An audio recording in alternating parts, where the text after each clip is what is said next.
Hi po mga kapatid, gandang umaga po sa bawat isa sa ating lahat. Ngayon po ay August 3, mga kapatid, August 3, 2024, araw ng Saturday.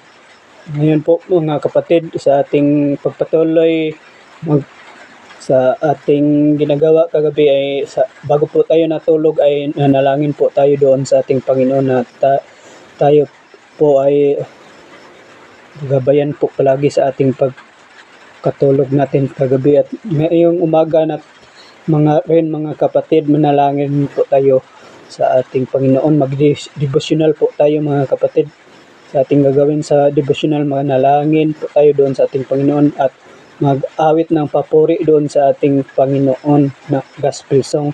At pagkatapos magbahagi ng mga salita ng ating Panginoon. Ngayon po ay manalangin po tayo doon sa ating Panginoon. Panginoon, maraming salamat po sa pagkatulog po namin kagabi na maayos po na mahimbing po ang aming pagkatulog. At maraming salamat rin po, Panginoon, na maayos rin po ang aming pagising sa umaga na to, na kayo po ang palaging gumagabay po sa bawat isa sa aming lahat, na maayos ang aming gising po, Panginoon. Maraming salamat rin po, Panginoon, na sa araw-araw naming gawain. Maraming salamat rin po, Panginoon, na kayo po ang palaging gumagabay po sa bawat isa sa aming lahat. Salamat sa double na paggabay po sa bawat isa sa aming lahat.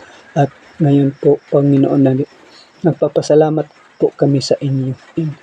In the glory of the mighty God we pray. Amen at amen. Ngayon po mga kapatid, proceed po tayo sa pag-awitan ng papuri sa ating Panginoon. Gospel song po mga kapatid. Purihin ka ang title sa ating una na kanta mga kapatid.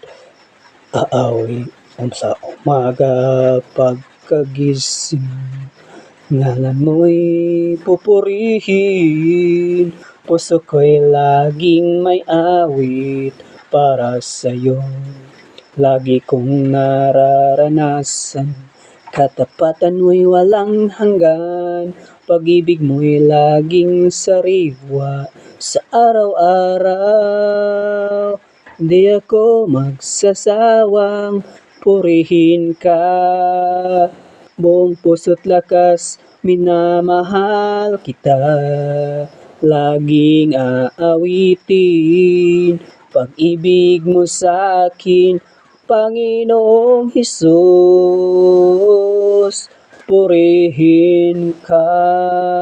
Next song title mga kapatid, Wala Kang Katulad.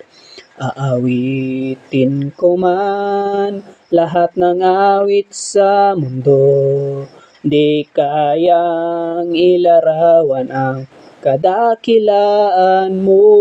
Kulang ang lahat ng tula, kulang maging mga salita upang ihayag ang kabutihan mo.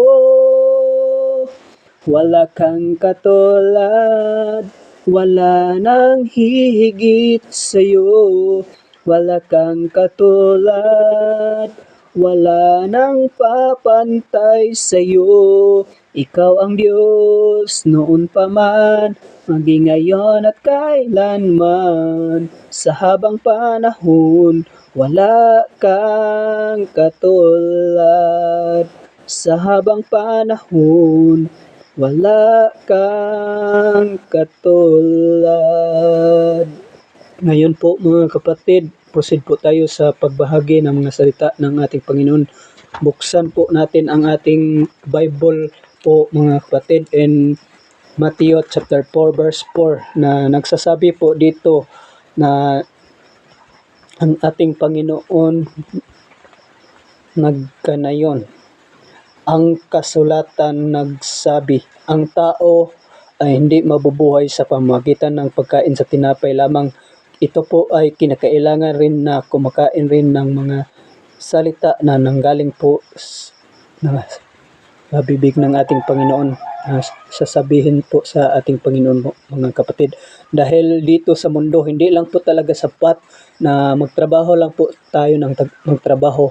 dito sa ating bansa, sa Pinas, at yung iba ay nagtatrabaho bilang OFW, mga kapatid, na nag-abroad po sila na may para magkakaroon ng maraming pira po, mga kapatid, para makabili po ng mga pangangailangan sa pang-araw-araw o makabili po ng pagkain sa sarili nating katawan. Ito dahil ito ay may hangganan hanggang dito lang po sa mundo na ating tinitirahan po, mga kapatid.